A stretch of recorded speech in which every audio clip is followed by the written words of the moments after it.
Hi everyone, how's it going? Welcome back to the Seco Sandlot. We have a very special guest for episode 4 of the podcast, fellow Pac-12 member Josh Schaefer, and he's also a former intern of the Arroyo Seco baseball program. Welcome in, Josh. How's it going? Hey guys, thanks so much for having me. We're glad to have you, man. And we got my co-host Zach Berman. Zach, how you doing, man? Well, I felt like tonight was the night to pull the suit off, and I'd be lying if I wasn't wearing gym shorts. But I was you about to know, say, I'm digging the you fit, gotta man. you gotta pull off the Zoom formal outfit at least once. I'm feeling good. You look business ready, man. You look like you're about to go on a job interview, and Josh is the client over here. So it looks good, man. I like the look. I got the job interview up top, and I look like I just run on a treadmill below the waist. But So as I said, Josh is a former member of the Arroyo Seco baseball program. I'm sure, did you get to broadcast for the program, Josh? I believe you got to do all that good stuff. You actually had a season, I'm sure, unlike us. Yeah. We were obviously fortunate, kind of a different world back then, but it was just 3 short years ago. So we got to broadcast. Had two teams in the organization at the time. We had the Saints and the Sentinels. So we kind of got two teams to broadcast for. So it was really almost a different team every night. That's right. Yeah, you guys were split between the two programs. You had your A team and your B team at that point. So that must have been interesting. And you guys were spread pretty thin, I'm sure. So it was a lot more work for you guys. And it's a world that I want to get back to, Josh, and I'm sure you do as well. We miss actually getting to go to games and call them and all that good stuff. And bringing up the memories of Seiko, I was wondering that if, while working at the program, if any of that experience provided, some sort of an impact to you as you went along in your career. Yeah, it was my first experience really being the voice of a team since high school. I grew up in the LA area, went to high school out in the LA area, and we did all the different sports: football, basketball, baseball. And I actually worked with the football program quite a bit, not from a broadcast standpoint. So that was kind of something where I felt like the voice of a team. But again, that was kind of like knowing the guys, being friends with guys who were on the high school teams. But from an actual broadcaster to team relationship, I didn't really have that in my freshman year at ASU, just with the way that, things are run. And it's not a good thing or a bad thing. It's just the way things are. So after my freshman year, got a chance to work with the Saints and the Sentinels. And it was definitely a learning curve, but it was nice showing up to the ballpark every single day. Did more home games than away games because of the way that the league rules were. The home team had to supply a broadcast. So whenever, if the Saints were on the road, but the Sentinels were at home, like by rules, the rules said that we had to do the Sentinels game, for example. So there was definitely a learning curve. There were a lot of players that were coming and going on two different teams throughout the summer, not even including road players that would come in for other teams, but definitely a learning curve. And I think I learned a lot from the experience that I took to, being in the Cape and then taking back to ASU. so that brings me to my first question. Obviously, we're just going to stick with the learning curve part here. But what did you think was the most valuable, maybe piece of advice or just little trick of the trade that you picked up either at Seco or out on the Cape? But what's something that you wouldn't have picked up had you not called collegiate summer league baseball? I think obviously moving forward, especially if you want to get into minor league baseball or you want to keep doing summer baseball, next summer or the summer after that, whatever the case may be, I think it's very important to kind of, like I said, the learning curve. It's something to adjust to because it's baseball every single day. It's just a devastating loss one night to the next day calling an 11-0 win. I mean, these things happen and you need to stay refreshed and you need to stay in the game. And sometimes that can be difficult. I've been doing this a long time since high school, and sometimes those really bad losses, you're supposed to be impartial, but sometimes you think like, man, I messed up on the other team scored a run and I messed up with that, or the next day, man, I think I had a really good call. It's all about staying positive and learning from mistakes and learning how to get better. So I think that's something to remember when you're doing summer baseball, and something that I told myself every day when we were doing games for the Saints and the Sentinels. But I think the number one thing that I took out of the summer was staying consistent, which was difficult when you're trying to work for two different teams in the same organization and you're dealing with all those players, like I said.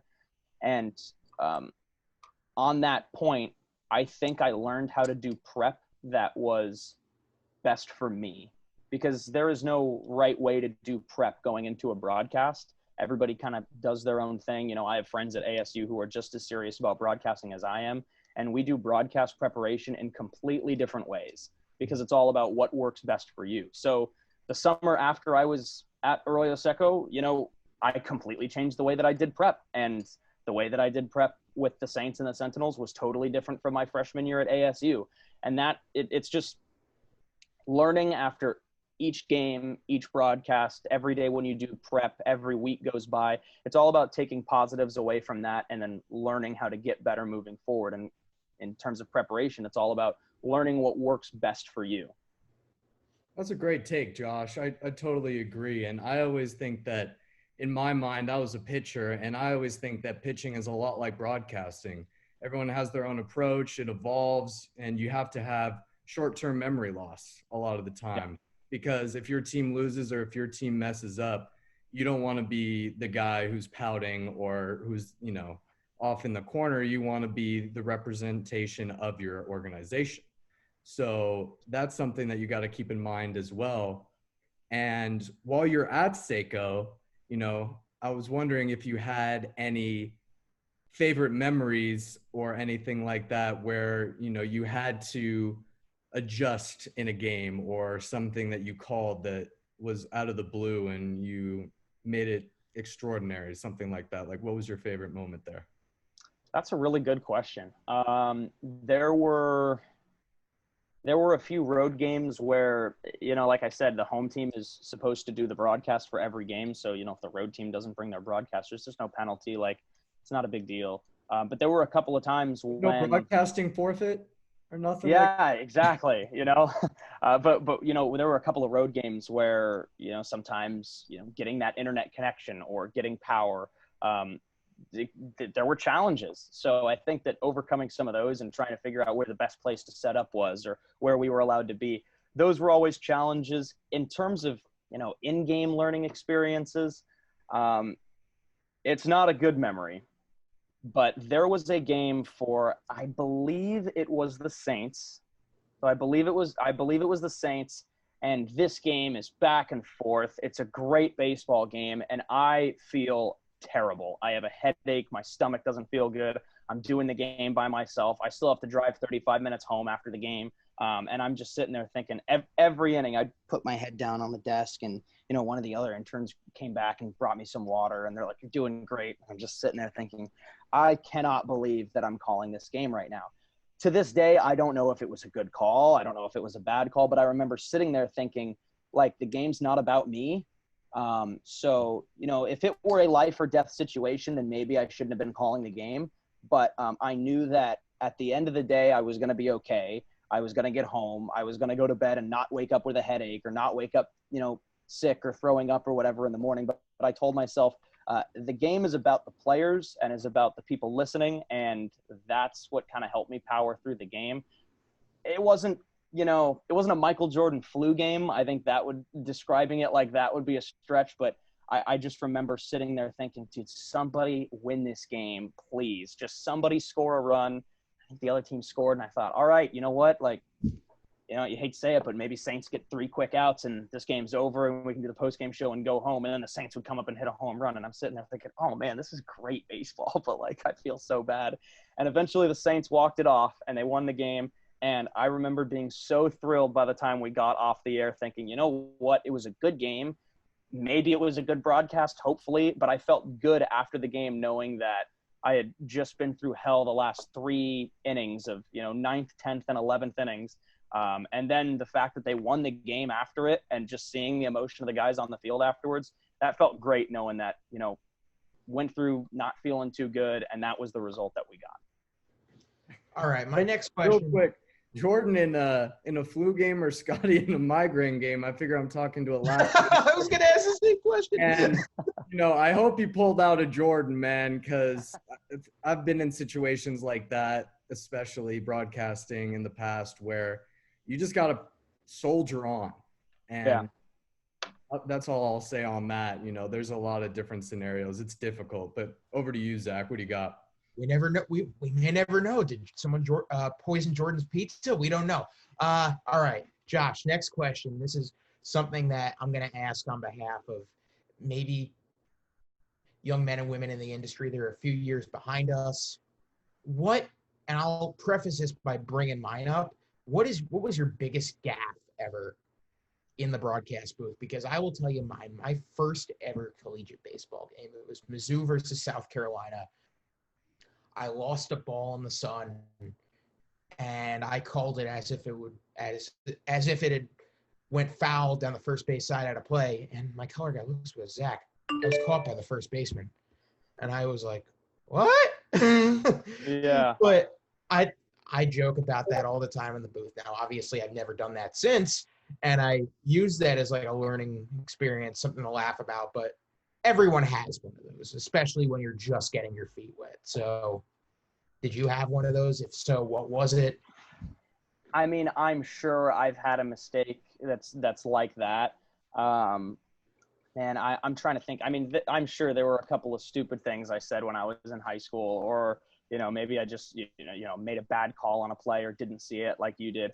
But what I think was probably the one of the funnier moments where we made a mistake on air was I was working in the Cape my first summer, so this would have been 2018. It was our team, the Chatham A's, and they were playing the Falmouth Commodores. It was on my birthday, towards the end of the summer. We had a few games left, and our boss, our mentor, he doesn't want to be called boss, but he's the guy who hired us. He's the one who gives us advice. He's the one who coaches us up. He's a broadcaster. He's in the industry too. And he was away at a wedding in New Hampshire or Vermont or something that weekend. So he's driving back to Cape Cod in Massachusetts, and he's listening to our broadcast. And he gets there, I want to say third inning. So I'm calling the first inning of the game or something, and this guy comes up to the plate for Falmouth, and I'm talking about how, doesn't have really a power bat, but, he swings the bat really well from both sides of the plate, makes good contact, he hits for average. And what I was trying to say was, when he gets on base, he's a really good base runner. Like, he has good speed, he's really good with his legs. What I actually said was, but when you'll notice when he gets on base is he's got really nice legs. And we both kind of paused, and my broadcast partner and I looked at each other, and I turn around, I look at our beat writer behind me, and he's just like, "What did you just say?" And then like, the 0-2 pitch, and I just went right back to the broadcast. And third inning comes around, and we're calling the game, and the inning ends, and our boss walks back up into the booth, and he walks up and he's like, "Hey, I was listening to the game in the car," and we're like, "Oh, great." And he says, "So I didn't get you anything for your birthday, but that's because I like to give people compliments on their birthday." I was like, "Oh, it's going to be like, hey, I thought your double play call in the second inning was really good." Or like, "Hey, like when you broke down that like error in the third inning, I thought that was really good." So I'm expecting something like that. What he actually says is he leans in close to my ear and he says, "Nice legs." And then he turned around and walked away. And that was, I don't know if it was the biggest gaffe I made on the air, but it was one of those like, that was a little embarrassing moments. And 2 years later, the people who were there still talk about it all the time. That is so funny. Yeah, my blunder wasn't as comical, but it was announcing a high school game, and you guys can go look at the footage. I don't know if you guys have an area where all of your baseball broadcasts are saved, but Loyola has theirs. And there was this one game where we couldn't get the stats refreshed in time, and the other team didn't provide the lineup for their scorecard and everything, and we didn't know who this guy was, this substitute, so we kind of just made up a name for him at the time, and eventually the name came out and we got it out there. But it was kind of, my color guy was just like, "What are we supposed to do here?" And it's just something that you kind of have to go with on the fly, and like you said, just kind of roll with afterward. You're like, the 0-2 count, like you just kind of play it off. Some people like it, and They respect the fact that you could soldier on, and a lot of guys have done that in the past. There are a lot of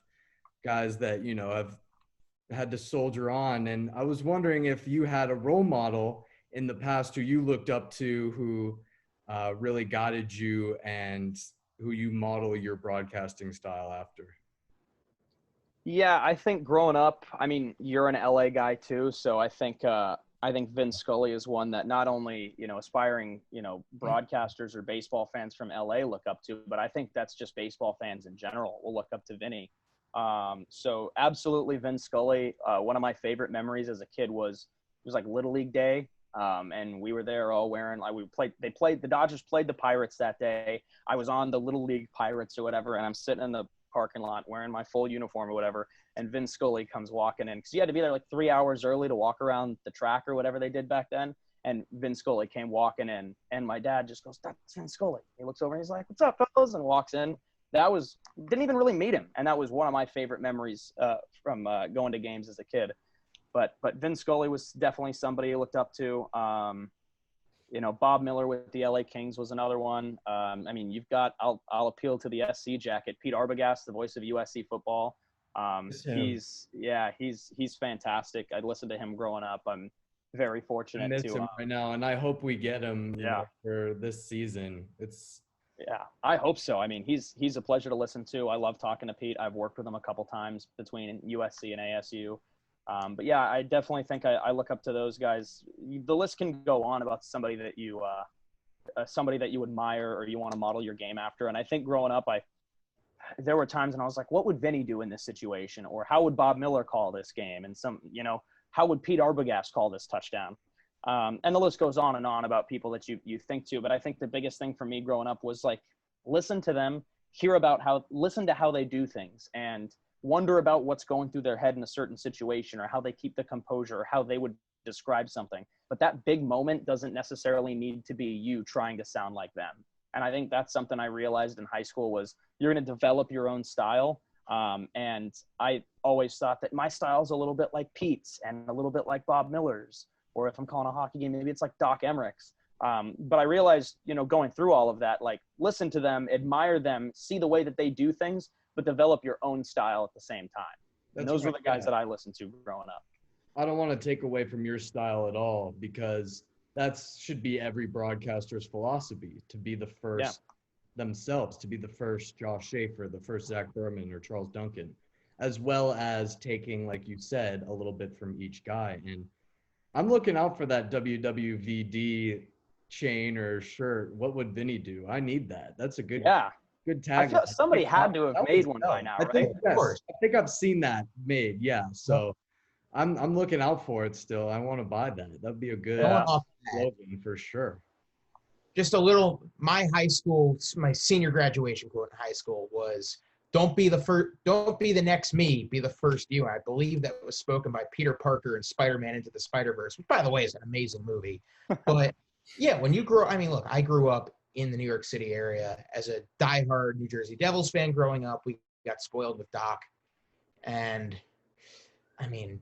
you can say you can model your calls after a gazillion different guys. Like growing up, I always wanted to call football and basketball games like Iron Eagle.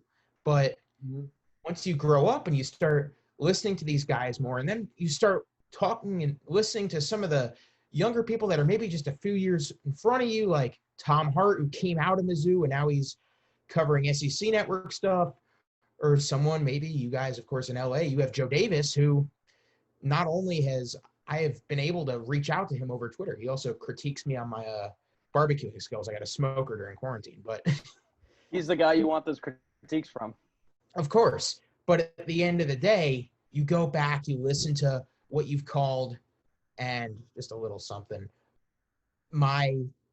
I guess, keep myself sharp tool over the course of these past 4 months has been to fire up MLB The Show. Sometimes I'll even go all out and just write up lineup cards and whatnot and put the game on computer. I'll just call it as is, because I tend to have a bit of a photographic memory. I can't call an old game without remembering what happens. But yeah, it's just a matter of trying to become the next you, the first you. Like everyone has their role model, but you never want to go out and be like, I want to be this, or I want to be him or her. You want to be you. Yeah. I should be a motivation speaker. Yeah, going off of your high school motivational speeches, I love it, Zach. Going off of like, be the first you. It's so true, man, and that's what a lot of people need to do. And I think that if you're calling MLB the Show games, we should be doing all these games that are getting postponed right now by the MLB. You know, now the St. Louis Cardinals have 13 players or staff members who have now, have COVID. So it's just the woes continue for everyone right now. And to see the MLB hopefully continue their season would be a blessing for us, because we need sports, and we're hoping that baseball sticks around because we have so much less of it this year. And it's going to be something that we're going to, take into account and hold on to every game that we can. Yeah, absolutely. I mean, it's, it's kind of a tough situation that we're all in right now. And obviously I think that, sports is kind of that passionate thing that people might want to hold on to moving forward. So, I hope that things don't get worse and start to figure a few more things out here moving forward. Fellow Pac-12 guy. I love it, Josh. You were great, man. Zach, anything else from your end? I'm trying to think, but I guess like one piece of advice to any broadcaster, any sport, anything, just if you could tell everybody, it's like not necessarily what's your secret, but like what is one thing that if you do it, you will become better? I think it's most important to try to be yourself. And that's kind of, we had just talked about like be the best version of you and, try to develop your own style. But I think if you can show a little bit of humanity when you're calling a game or when you're doing an interview or when you're talking to players or coaches or whatever that might be, be yourself. I think that's really important, because when you're listening to a game, do you want to listen to somebody who, sounds like they're reading a script or sounds like they're reading a book or something like that? Or do you want to listen to somebody who you'd want to go get lunch with, or you'd want to sit down and have a cup of coffee with? And I think that that's something that I've really tried to improve on, these last 2 years, was trying to sound more human, maybe a little bit less scripted, or, sound more like I'm talking with you guys the way that I am right now, rather than, reading a box score. Because if you think about it, pretty much anybody can read a box score, right? All sports fans can look at a box score and know what's going on and read it to somebody and explain what's going on in the game. But if you can be yourself and be personable when you're telling that story, I think that's really important. And I think that you're going to continue to get better moving forward if you can do that on the air. Awesome. For sure. Yeah. Thank you so much, Josh. Any last thoughts? Well, guys, I enjoyed my summer with Arroyo Seco and then in the Cape League after that. So I hope that things improve so that you guys can, if that's what you guys want to do next year. I know you guys mentioned that you might have that next summer too. So I hope things work out for you guys. And I hope we can all get back to calling some baseball sometime soon. Hopefully, Josh. Yeah, we'd love to see you back out on the field at Brookside. Yeah, I'd have to make it back out if you guys have some games sometime soon. I'll be sure to get back out there. Well, thank you so much. It's the Seco Sandlot. Now, if you'll excuse me, Garrett Cole's throwing in pinstripes at Yankee Stadium, so I kind of have some appointment television right now. But, Josh, thank you for coming on, and we will see you next time.